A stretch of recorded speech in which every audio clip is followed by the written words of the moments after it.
Swing and a drive.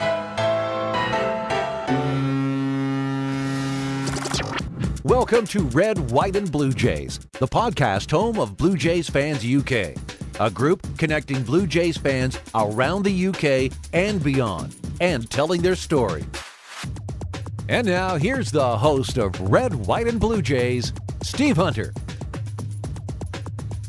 Hi guys, welcome to another edition of Red, White and Blue Jays, and today I am amazingly super excited because I have Beto Duran and Ricky Romero on the pod. Gentlemen, how are you this morning? Doing great. Yeah. We just actually finished doing our Ricky Roll podcast. Another solid episode. So yeah, Beto told me about joining this podcast and having or being I guess the guest. Yeah, absolutely. You're a guest. Yeah, totally. So I mean, I'm looking forward to it. No, I've been long time follower of you guys. And I don't know if you can just see on over here. What you got? There we go. Hey, it's here. It's on the there. wall. Show that again. I gotta get pictures. There it is. Hold on, let's Our just get stickers in the UK. All right, all right. Are you in London? No, I'm in a place called Bournemouth, which is on the south coast. So if you can imagine the UK, we're on the bottom of the country, about in the middle. So yeah, sunny Bournemouth. We're about as close as you get to Florida in the UK. So I literally live about 10 minutes. Are you like the only Toronto Blue Jay or / baseball fan in that area? No. There's loads of us here. Loads of us. So yeah. So one of the big thing with the Jays, I think, is that obviously quite a close connection between the two countries. There's a lot of Canadians that live here in the UK. There's also a lot of English guys or UK guys who live out in Canada. So I think there's a lot of cross-Atlantic traveling in terms of, going out to see family and stuff. And we've all got, crazy different stories about how we first got into the Jays. So my cool. story was back in '94. So that was my first visit. So been following them for a reasonable length of time. Unfortunately, it was just after the 2 World Series, so I completely missed them. But it was 5 days before the strike, and so I was out staying with some friends in Hamilton, which is just down the lakeshore. And my birthday while I was out there, and they said, "Would you like to go and see a Jays game?" So yeah, I didn't know much about baseball, knew a little bit, but not a great deal. Just fell in love with the game. It was fantastic. Just enjoyed the atmosphere. And Toronto was still pumping after the 2 World Series. Lots of excitement in the ballpark. So yeah, really, really good experience, and fell in love with it. I have to ask, who's your Premier League soccer or Premier Soccer League team? Okay. Well, so I've sort of got two. So Bournemouth, where I live, have just been promoted back up to the Premier League. So they are like my home town club, but they're quite a small club. So yeah, I definitely allegiance towards them. In terms of the bigger boys, of course, like a lot of kids when you're growing up, you support the team that's doing really well because we're very fickle. So Liverpool, would be my other. Oh man. Yeah. Okay. Was that a like? Should we? Yeah. Should stop the pod right now? My family. Well, I adopted them after I married my wife, and that's just because they're huge Manchester United fans. Oh, Ricky, what were you doing? I thought you were an intelligent man. I mean, yeah, man. Oh man, yeah. And it's been rough. My team is whoever wins. So whoever wins is my team. So totally. So who won? That's my team. Liverpool won.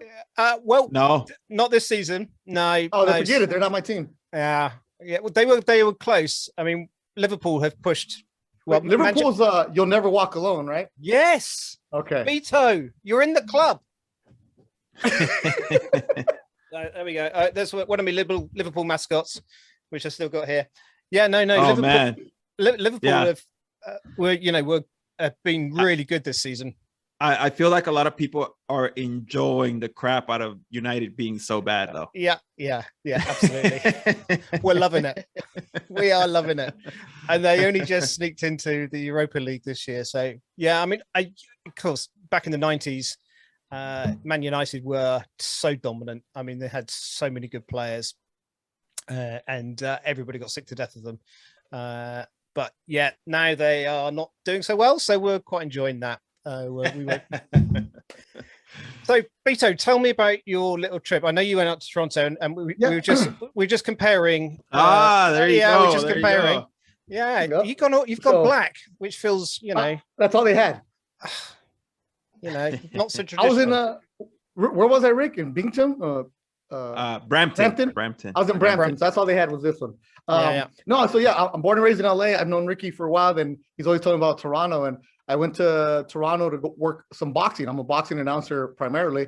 And I was in Brampton, and I got the tour of Toronto, and I was only there 48 hours. And as I said on our podcast, these guys explained it, he and Tolly and other people who talked about, but now I understand just going around the city, the energy, the attitude, the vibe, and like just how cool it is. And like, that's one of the cities where I'm like, I want to go spend more days. And I knew I had to go to Tim Hortons. I had to get the mug. Good. I did all the good touristy stuff, and it was cool. The Jays were actually in Southern California, so I didn't get a chance to go see a game, but it was cool. It's where's my Canada hat? I got my Canada hat. Should have took that. Yeah, it was good. It was fun. Good adventure, man. And then I was telling Ricky, like, your podcast, like when you asked if you guys come on, I'm like, yeah, like it'd be great, because what you do, and I said this before we started, getting the Blue Jays out there in the UK, and just doing a podcast is hard. Doing a podcast is hard. They're doing it the way that you do it, with the graphics and everything, the overlays, all that other stuff. My goodness. So kudos to you and respect for everything you do, man. Thanks, man. No, it's been cool to do. So one of my visions really for what we're doing here was connecting Jays fans together. So I guess maybe a little bit like Premier League supporters in the States, there aren't so many of them. And so obviously UK being a fairly small country and not a massive amount of baseball fans here, it was a means of just trying to connect people together. And so started, a friend of mine started a Facebook group. I think it was about 2012, 2013, somewhere around there, which I joined in, and then really have just sort of taken it on from there in terms of Twitter and Instagram, and now doing the pods and just trying to connect stories of people. And this was where the pod all started, was actually talking to fans and just hearing about their memories of going to watch Jays games and so on. And that's what I particularly love about your pod, is that it's not just about analysis of a baseball game, because there's loads of those sort of podcasts out there. I love the stories. I love I'm often listening to you guys in the car when I'm driving into work, just giggling away to myself as you remember moments and stuff, and things that fans like us wouldn't know about. We're not Major League Baseball players. We've never walked that road. So to get some insight in terms of that world, I think it's really important to hear. Yeah. Sorry. Yeah, no, and that was one of the things when Beto asked me about doing a podcast. I was like, the last thing I want is for it to turn into a baseball podcast and be more about like, oh, how are the Blue Jays going to be this season? Can they beat the Yankees? And like you mentioned, there's a ton of those podcasts out there, a ton of them.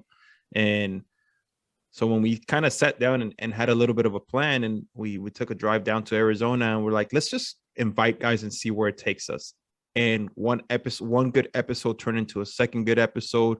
And we did about 4 or 5, right, Beto, in Arizona. Yeah, we did 6 actually. Yeah, and these guys just we rented a house, and these guys just kept coming by after their training, and we sat there, we'd order food. I mean, some of the podcasts that we did, I still remember one specifically with Travis Snyder. It got kind of like pretty emotional and stuff like that, and just to be able to get that rawness was pretty cool. And I think it was a good thing for fans to listen in and be like, wow, like these guys, the stuff that, for example, Travis, I'm talking about the stuff that he has dealt with, and the card he was dealt, and how he's got into the big leagues. It might not have turned out the way he wanted it to, but he still got there. And then you mentioned we talk about Scott Richmond too, and his story. I still think his story should be a damn movie, man. I mean, his story is incredible what he was able to do. And then you get a little bit deeper into our podcast, and when we had Jose Bautista and Troy Tulowitzki, as a matter of fact, Beto, I forgot to tell you, Shai Davidi came up to me in Anaheim, and was like, oh man, like that Tulo episode, man, it's like you cracked some code, and he was like so open to you guys. And that's the kind of stuff that I want to hear, because I want these guys to be themselves, and they probably open up a little bit more because I have a personal relationship with them. Of course. And that's what makes it special when these guys are able to be themselves. Because I remember Tula was so hesitant at first. He was like, oh man, like what are you guys going to ask, and how is it going to be? And I'm like, dude, just sit back and relax. And once we got going, it was like just three dudes having a conversation about whatever the hell was on our minds. Yeah. Or actually four dudes, because Tolly was obviously there. He was a punching bag that day. But yeah, and that's kind of what we set out to do when we started this whole podcast thing. And obviously it's evolved, and we added Josh, and Josh has been freaking awesome, man. I mean, I love shooting the shit with him and sitting there and just, you know, everything that comes out of his mouth, I feel like is comedy. But when it's time to talk baseball, he's really good at that part too. And he's really passionate about the sport and cares a lot. So just seeing all the different aspects of it and how we've evolved from the first episode till now is awesome. And we continue to get a good turnout. We continue to get people listening in. Beto gets to see most of the messages because he's the one that runs the account. But you know, sometimes he'll fire off a message that gets sent to the account, to the Let's Go Ricky Rowe account, and just how people are like, whoa, like I didn't realize that they struggled this much. I didn't realize that they went through this. And that's the part that we want to get to. And I'm glad we've been able to do that with our guests.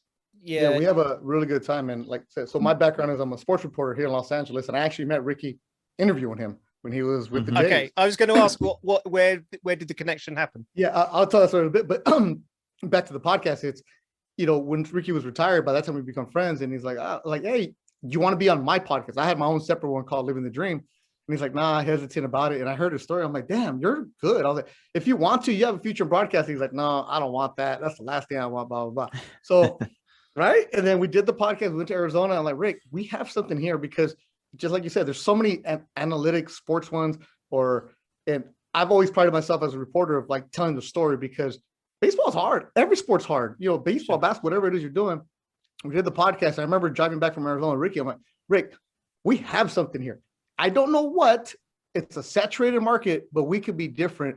And we do that. And we have people come on, and we just tell the stories, or let them tell their story. And now I think Ricky said, people are like, hey, when can I come on? When can I do this? And we tell everybody, there is no baseball talk about strategy, numbers, dugout, who's going to win, no predictions. It's just tell us your story. And in the beginning, we used to ask guys, you know, the first time you went on the private jet, the hotel, how much money did you have when you got called up, you know, stuff like that. And it's evolved just the story time. And could we be bigger? Absolutely. Could we do more? Absolutely. But at the same time, I think that would dilute what the rawness and the realness is that we have. We do it every Tuesday. We do it live on YouTube now, 10 a.m. Pacific. And it's more of, I'm still a baseball fan who loves listening to these stories. And I've always said, everybody has a story, but about how they got there. And as we've evolved, and now as we're, you know, Ricky's a father, we start talking about his Adventures Little League coach or whatever it is out there. And what I take a lot of pride in, and I talk with Ricky about this, is how many parents listen to us and say, just like he said, wow, thank you for that advice. I didn't know I was doing this, or I didn't know this, or I didn't know that. Or it can be the complete opposite, and they can be like, you know, F right off. Like, you don't know what you're talking about. We get some of those too. My kid's different. Okay. Yeah. Being well brought up. So how did Josh get involved? Because, you know, if you're going to put it on paper, you probably, in all fairness, wouldn't put the three of you together in this format. So how did that happen? It was just, honestly, it was just like he mentioned it to me, and I was hesitant at first, and I was like, you know what, screw it, let's go to Arizona. We had taken a break from it. We had taken a break for like 6 months from it. Yeah, we kind of started it, and then we took a break, and then we said, all right, let's do it. Yeah. Or no, we did it and then took a break. Yeah, you're right. Yeah. And but yeah, that's how it kind of started, just in the spurt of the moment. It wasn't like we would plan it or anything. He's like, yeah, let's do it. And he kept pushing me. And I don't think I've ever said this to Beto, but he's had a huge influence in my career now, transitioning into media and being able to do stuff on TV and stuff like that. I run everything by him. Like, hey man, what do you think we should work on here? What do you think what I should do here? You know, I don't feel sharp here. And he's been over to my house to help me kind of with those skills here and there whenever he has a chance. So I give credit to him and him being able to help me open up these doors, because the podcast itself has opened up doors. When I speak to executives from other companies and they're trying to, you know, have me come on board to their companies. Like, for example, The Athletic, you know, doing the podcast, the Spin Rate podcast, where we talk strictly Toronto Blue Jay baseball. I mean, the first thing they say is like, hey, I went back and listened to a Let's Go Ricky Roll podcast. You sound great. We'd love to have you on board. So all that type of stuff has opened it up. And Beto saw it. That's why he was like, dude, you got to do it, because it's the content that people are going to love. And if you bring in more content, because at times I was like, man, screw that. I don't want to do it. Like, I'm done. Like, this is dumb. And the more we do it now, it's like it's become part of like my routine every Tuesday. And when we don't do it, it's because we're probably golfing, and that's the honest truth. Hey, free golf, we're gonna go. That's right. Like Steve, you know this. When you do a podcast, it's a grind. You have to put the content. Nobody's listening to anything with that. But Tolly was, I think, episode number 3 or 4 for us, and we just hit it off. I just met him, and then Ricky, we were literally golfing. And Rick's like, hey, Tolly's asking about doing a podcast. I'm like, well, and then now, because technology was better, we knew, because in the beginning we used to go and do it live with somebody. Like we went to the whole pandemic hit, and it kind of threw everything back. We're like, how the hell are we going to do this? And then Beto figured out the programs and stuff like that. And yeah, Josh mentioned that he wanted to do a podcast. And I was like, you know what? Why don't you just jump on board with us? And to be honest, it took us a little bit to click, right? I mean, it was like the 3 of us sat like we are here. And even like the first couple episodes, like he was like, let's try this. And I was like, well, let's try this. And Beto's like, you guys try whatever the hell you guys want, but let's clean it up for like once we get further down the line. And then once we kind of we're like, okay, well, maybe we should take this out. We take this out and let's just let it be organic. This is the way we did it before. Let's just add your voice and that's it. And then boom, it's kind of like been a hit, because a lot of people do love Josh Tolley and what he brings to the podcast. And I have always said this, and I say it even for like television broadcasts. There's nothing like having a pitcher and a catcher in the booth, or not in the booth, but in the pre and post game, stuff like that. Or I mean, there's nothing like, we don't know hitting. Like for a pitcher to sit up there on TV and talk hitting, it's like, come on, like we really don't know. But but you have a catcher who does it on both sides of the spectrum. He's an offensive guy and a defensive guy, and he knows pitching. I think it's just adds that much value. And when we added him, it was just like, it was an instant hit. And he's a character. And that too. So it's been fun. It's him being on board. And I know we haven't had him the past few weeks, but he's been busy. And like I said, we're probably golfing when we don't do an episode. So I mean, but he's a beauty, as they say in Toronto, or as they say in Canada. He's a beauty, and we love having him on the podcast. Yeah, we love making fun of Tolly living in a farm in upstate New York. He lives in a city, but we keep saying he's in his barn doing something, and how he doesn't get reception, and he just plays along. He's great. I've only met him once. I met him once for 1 hour, and like we have a great rapport with him. He's awesome, and the thing is, he's very outspoken, honest about the stories that comes out there. And then when we do get down to the nitty gritty, when they do start talking baseball, that's when I just back up. I'm like, let them go, wind them up, let them go. So, as a host, that's what you do. Get out of the way. Yeah.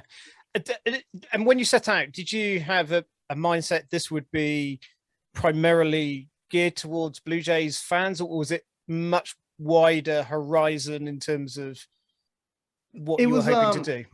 Obviously, Ricky's bread and butter, the fan base is Toronto. And so in the beginning, we started off that way, but it was always the plan of let's expand more. And because, people are going to listen, like I have my following, Ricky has his, but it's like, okay, then once I told him it's going to take a while to grow it. We're on episode 81. And, there's some weeks where we don't have a guest, and it's like, let's just talk stories. And that's what people want to do. The beauty of baseball for me as a kid who grew up is hearing stories. And now it's so bogged down with, I don't know what WAR is. I don't know what BAPIP is. I don't know what all that stuff is. I should as a reporter, but I don't care. Like, I'd rather hear about you, like throwing, rocks at your brother, and that's how you learn how to hit things, like hearing the Dominican stories. And I think the perspective of us being Mexican-American, being able to give people the perspective of what it comes like for a Latino player in a foreign country, how hard it is. Or when Tolly talks about his time in Venezuela, how according to Tolly, he's still a legend. They have a statue of him over there. That kind of stuff. We give people a different perspective. And I think that's always the plan, is to have you walk away from our podcast saying, wow, that was cool. I didn't know that. Yeah. Like every single week, I've known Ricky and I talk to him all the time. I still learn something new about this man and his career and what he went through.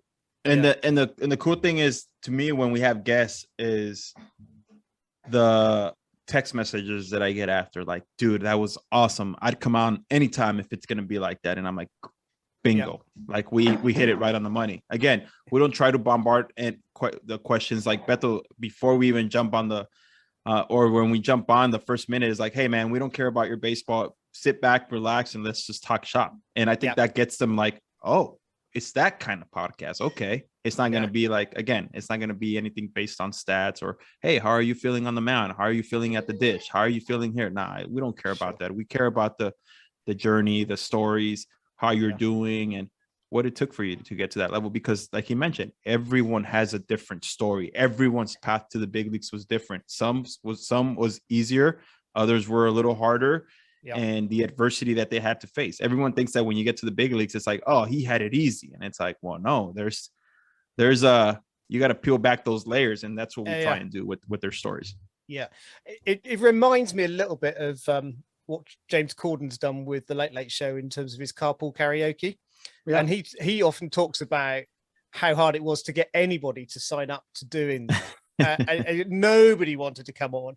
And I can't remember who one of his first guests was. It Stevie Wonder or somebody like that? I think suddenly it had like reputation, and everybody who is in that world of entertainment suddenly wanted to be part of it. And again, as you say, Ricky had a story to tell, and I think that's what's fascinating about what he's done.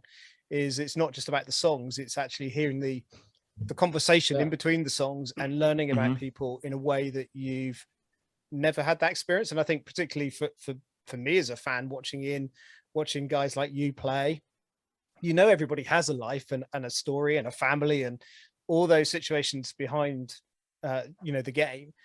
Yeah, you never see that, or rarely see that. Yeah, and that's the thing. Like Beto's always like, hey man, you got, like, when you're on TV and doing stuff like that, be critical, but also be smart about it, and don't just criticize somebody just for the heck of it. Explain it to the crowd, explain it to the audience. And that's one of my biggest goals that I've taken into TV. It's like, I don't want to be hard on somebody just to be hard on somebody. I want to be able to bring what's going through the mind of the player to the audience. And I think that's how the audience learns. If you're sitting there ripping a guy because he didn't block a ball or because he didn't hit a fastball down the middle, well, shit, man, like, it ain't easy to go up there and be able to hit 100 or to be able to be on that mound 60 feet 6 inches and throw a strike every damn time that you feel like you're gonna make mistakes. And this game is all about failure. And if you're able to bring that aspect to it, not only on the podcast but on TV or when you're doing some type of analyzing of baseball, I feel like you get a better or the crowd kind of, or the audience receives it a lot better. And rather than you sitting there and ripping a guy, and that's been one of my goals. Like, they ask me, what's your goal on TV? What are you trying to accomplish when you do something on TV and you're explaining something? I was like, well, I want to bring the game to you guys' living room. If I can, I don't know what's going through the pitcher's head exactly, but I can tell you what would go through my head if I was in that situation. And when you're able to do stuff like that, I think it helps the game. It helps people understand, and we're like, oh yeah, well, I didn't think about it that way. Maybe I shouldn't sit there and rip the player the whole time. And it's like, you watch it on TV, Steve, and you're like, I mean, the game's easy. You're seeing it from a camera angle that everything looks like it's down the middle. Everything looks like it's down the middle. Oh, it's just a small box. Just got to get down the middle. Right. What's so hard about that? But when you're actually standing in that batter's box, and I'm telling you, because of experience, it's a lot different. The game is a lot faster. For us, it's slower. And we always say this, Beto and I'm sure you've heard us say it. If from the couch, everything's easy. You can manage, you can hit, you can play catch, you can throw strikes, you can do it all. And that's why it bothers me sometimes when I go on social media and I see people like absolutely ripping these players for having a little bit of a struggle, or for doing this, for doing that, from and it's just like, it doesn't make sense. Is it the criticizing come with the job? Absolutely it does, but explain why. Don't leave it to where the audience is like, oh yeah, well he sucks, we're watching a guy like Jose Barrios right now, and it kind of brings a little bit back of what was going on with me in 2012. And people have asked me, they're like, what would you tell him if you had a chance? And I'm like, don't make everything a big deal, because I feel like that's where I kind of went wrong. I made everything such a big deal. I started focusing on the wrong things. I started focusing on what people were thinking. I'm in the middle of a big contract. He's in the middle of a big contract. He just signed a big contract. Sure. So I'm sure all that stuff is going through his head. And I'm just like, man, just take a step back. First, the first question you got to ask yourself is, are you healthy? Are you healthy enough to be going out there every fifth day? If the answer is yes, okay, then let's identify the second problem. What is it? Let's not overthink it, overanalyze it. Let's just work on it and get better from start to start, and look at the little small victories. I wasn't able to do that in 2012. I just felt like everything kind of snowballed on me. And the more you just let it snowball in this game, I mean, this game's going to haunt you and scare you and scare you away. Yeah, well, you suck though. What's that? You suck. Yeah. And on top of it, I was dealing with injuries that I wasn't saying anything about because I wanted to be out there for my team. But nobody looks at it that way. And when I talk to Beto, he's like, yeah, man, I mean, nobody's going to feel sorry for you. If you're going out there, you're everyone's saying that you're healthy enough to go out there. And I had plenty of conversations with him, and he was like, man, like, do you ever wish you would have kind of just taken a step back and maybe, came off like halfway through the season and said, you know what, I'd rather go get these knees checked up or anything like that. And at the time, again, the competitor in me, I wasn't going to do that. I was like, no, I got to figure this out. But again, if I had a chance to talk to Jose, that would be my advice. Don't overanalyze everything. And one, you got to ask yourself the question, are you healthy enough to be pitching? Because if you aren't, then this is the time that you can easily go on the DL, figure some stuff out, get healthy, because you are going to be part of this plan come September, come October. What a concept. You're human. What a concept. Yeah. I was just going to say, the only Ricky Romero card I've got is actually 2012. So probably that's not the best. You know what? But you know what, Steve? You know what? As awesome as 2009, 10, 11 were, 2012 did teach me a lot. It didn't teach me a lot at the time but now being able to reflect on it once I retired, and now that I have kids and all that stuff, I guess I shouldn't say I'm glad I went through it, but going through that period taught me a lot. And again, I wouldn't be able to give that advice to Jose Barrios in 2012 or 2013. But being able to look back on it now, I'm like, okay, like, this is where I went wrong. This is what I could have done better. These are the lessons that I want to teach my kids.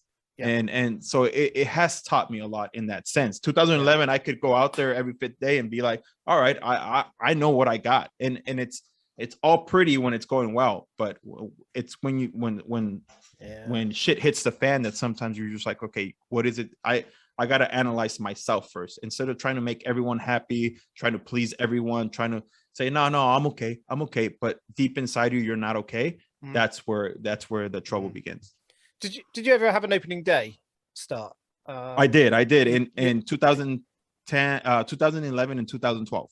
Okay, so you'll know the pressure that's on, because nobody really cares about the opening starter of any series generally, apart from that opening day. That seems to be the big deal. Who's starting for the new season? And of course, with Barrios having that mantle on his shoulder and not doing well in that game, I just you sort of wonder how much the psychology of the game as I'm watching it is having an impact, as I'm meant to be the ace and it's not quite working. And I know that feeling, like, to the max. I know what it's like. It's like you're going out there and you're like, man, like, I'm not performing for these guys, and am I worthy enough? Is it like you start asking yourself questions that you shouldn't be asking? And I feel for him. I mean, I felt for him that opening day start. I was there, and it's like, God, like, if we're seeing this staff do amazing things, but I feel for a guy like Jose Barrios. I really do, because I've been in that position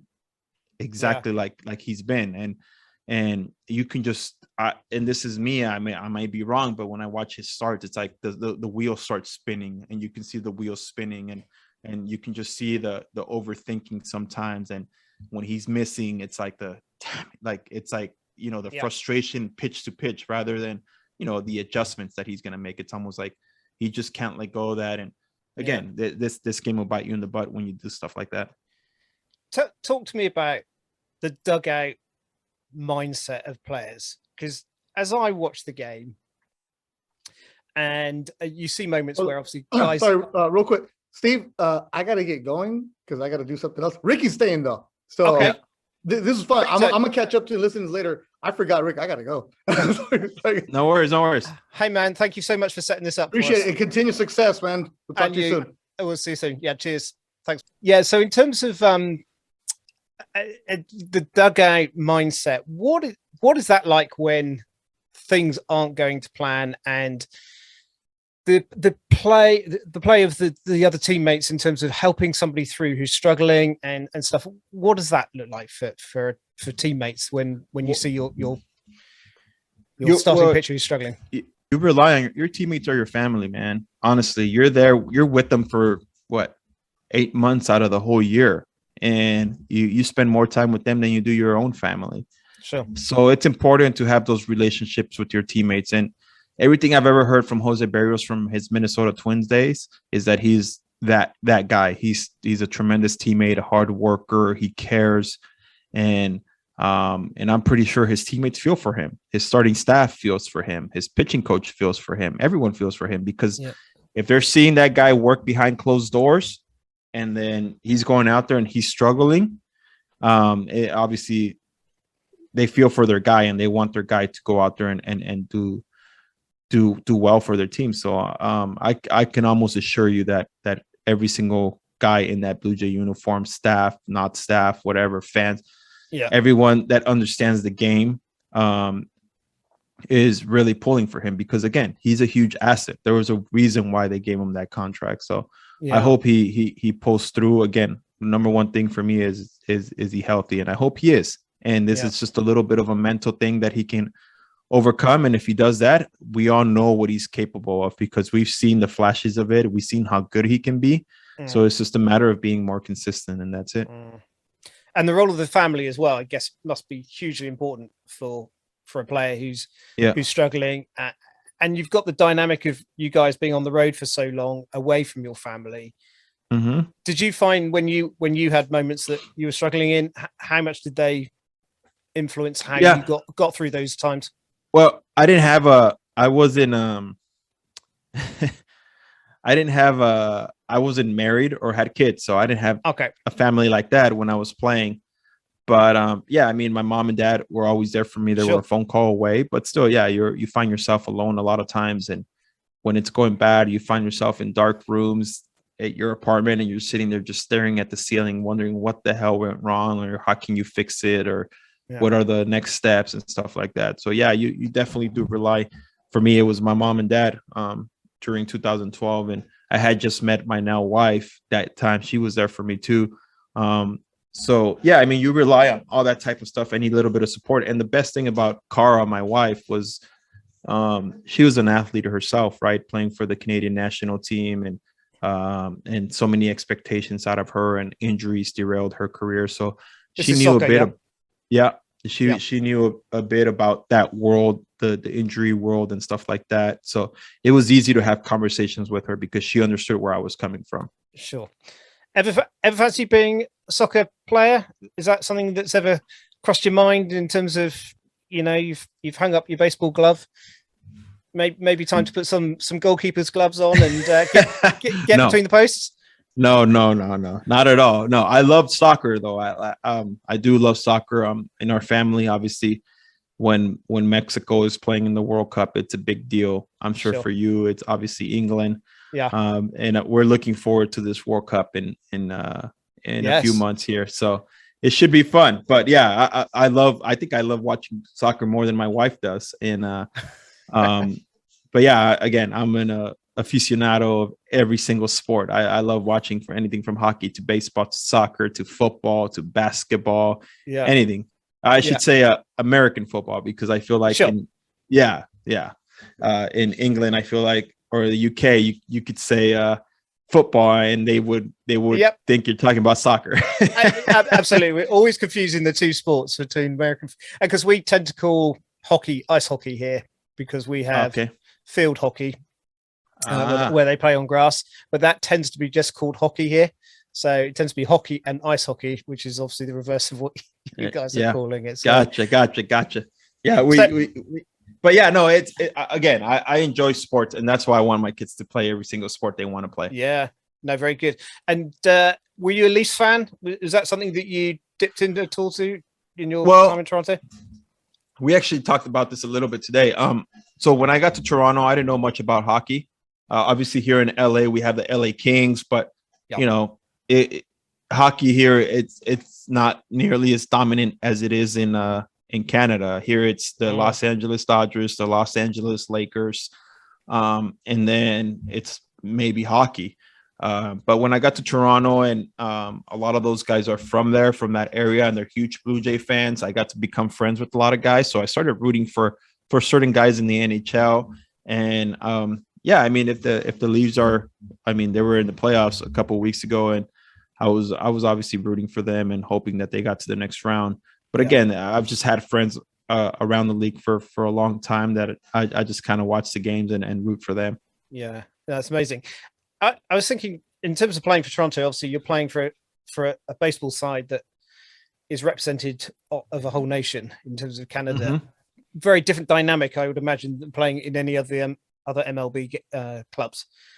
Were you aware of how impactful the Blue Jays were having across the nation? I mean, obviously the Expos were around for a season, but you know, in those latter years, was that something that you were really mindful of? I wasn't. No, I didn't. I didn't know what it meant. I mean, being a Southern California boy, and coming out of East Los Angeles, we knew Dodger baseball. And when I went on to play at university, it was okay. You know, go there. For 3 years, and then the draft comes along, the opportunity to be drafted. And when the Blue Jays took me, the first thought was like, oh man, like the furthest team from Southern California took me. Like I was like, it's the only team out of the country. Like, what is going on? Like, it was just a little bit like, holy smokes. And then once I got to be part of the organization and I made it to the big leagues, and all that stuff, it was like, I always say this, that the Toronto Blue Jays were one of the greatest things to ever happen to me in my life, without a doubt. And it wasn't till we actually talked about this on the Let's Go Ricky Roll podcast today. I knew what it meant to be a Toronto Blue Jay to the city of Toronto. I didn't know what it meant to be a Toronto Blue Jay to the country of Canada till we started doing winter tours where we'd go to like Ottawa, Calgary, Vancouver, and different places like that. And that's where I started realizing the impact that this team has across a whole country.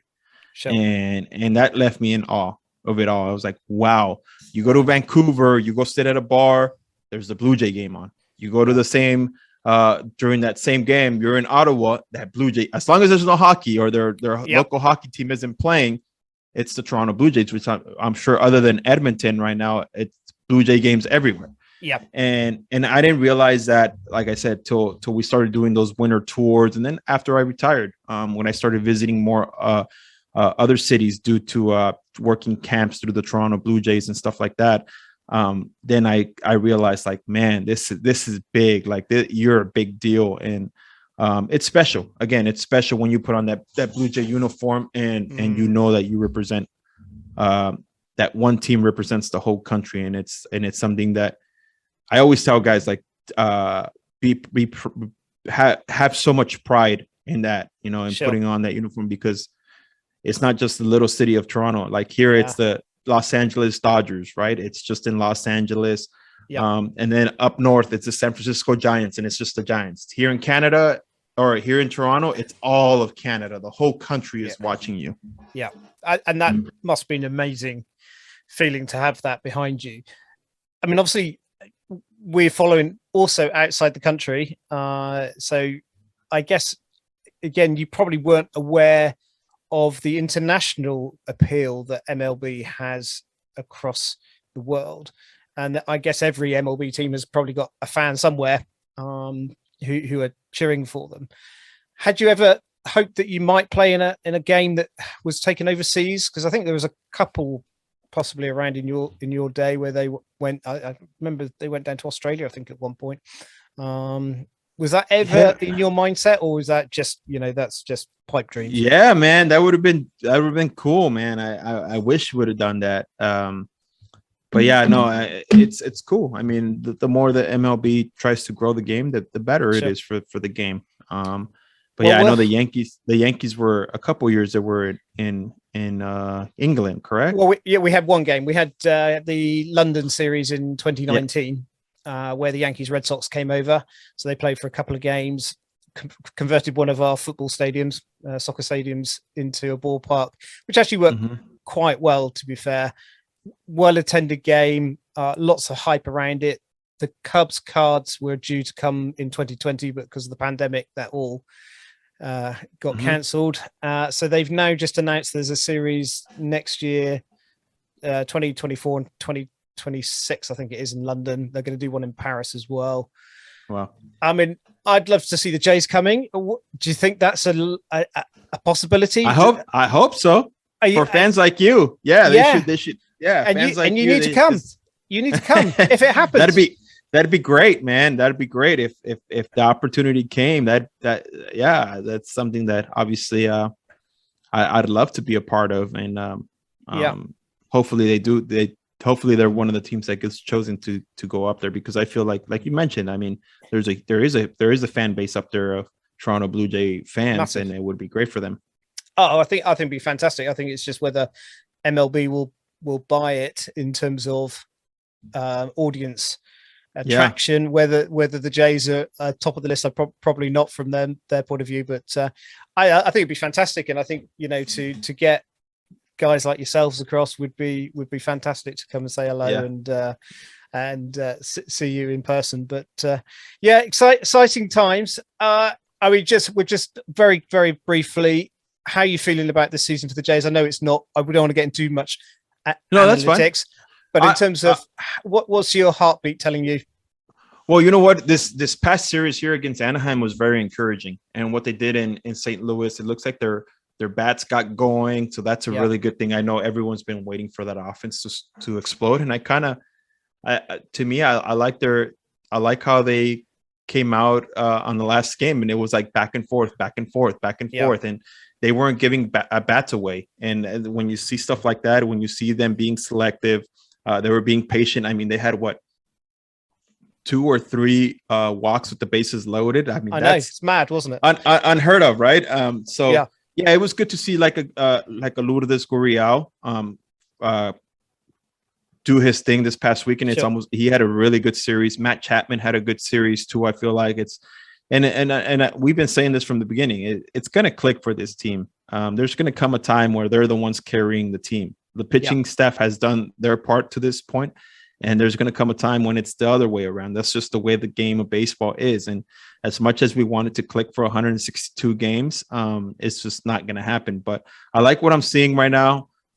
This should be, they got to continue this momentum. They can't fall in a rut where they go 3, 4, 5 in a row losses, because the Yankees are not giving anything away. Yeah. So they got to kind of keep pace with them.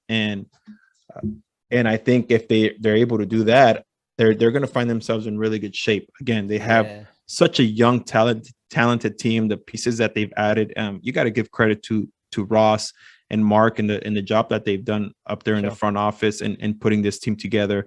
You bring in a Matt Chapman, you bring in a Kevin Gausman, you bring in a couple years, you bring in George Springer, and just the puzzles that they've kind of brought in little by little and in forming this team. And you sprinkle it obviously with the young guys like Bichette and Gurriel and Danny Jansen.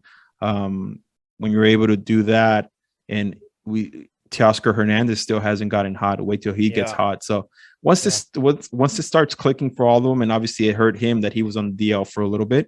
I think they're going to be just fine. Again, they just can't keep losing ground to the Yankees. We need those Yankees to start losing a little bit, and the Jays to kind of gain some ground again and find themselves at the top. But I'm excited, man. I've been excited for this season since the beginning of it, and I think they're doing the things that they got to do. Obviously, it hasn't been pretty offensively, but they still find themselves well above 500. And if they're able to do this, and this offense gets clicking, watch out. They're going to be a very, very dangerous team.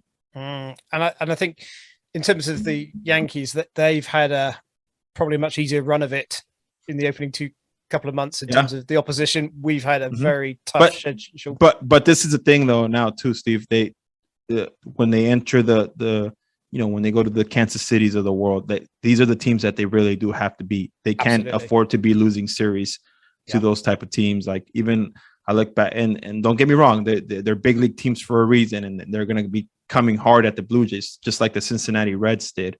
Yeah. But they have to be able to win series. They can't be losing series to the lower tier teams. That's for sure. Yeah. So definitely a postseason team. Oh yeah, I think so. 100%. Oh Good man. Yeah. Well, let's see where it goes. It's exciting, and I think, as you say, the brilliant young squad, great roster that they've got pulled together. And I think, we've probably all come in with it very high expectations, and because it hasn't quite happened, there's been a few moans out there. But I think, as you say, they'll pull this together. They're going to turn it around. I feel that's already happening. I think the month of June is going to be an important month for them just to keep pressing on, and as you say, catching up with the Yankees. So exciting days. Ricky, I'm conscious of time. I know you've done your pod before this one as well, so you've been at it for a long time, but really appreciate your time this morning for you, this afternoon, late early evening for us here. Can you remind everybody where to find you on socials? I'm sure they've all got you, but let's just get that out there. Yeah. I'm on Instagram on at RickyRow24 and on Twitter at RickyRow_Row24. Good man. Thank you ever so much. We wish you well. Guys, please keep listening into the Let's Go Ricky Row podcast. Clearly, it's one of my favorite podcasts out there. I absolutely thank you. Thank you so much for listening. Oh, absolute pleasure. Thanks for your time today. We wish you well. Absolutely. Good wishes to your family as well. And we will no doubt be watching in and listening into you very soon. But thanks for your time today. Really appreciate it, Steve. Thank you very much for having me on as a guest. No problem.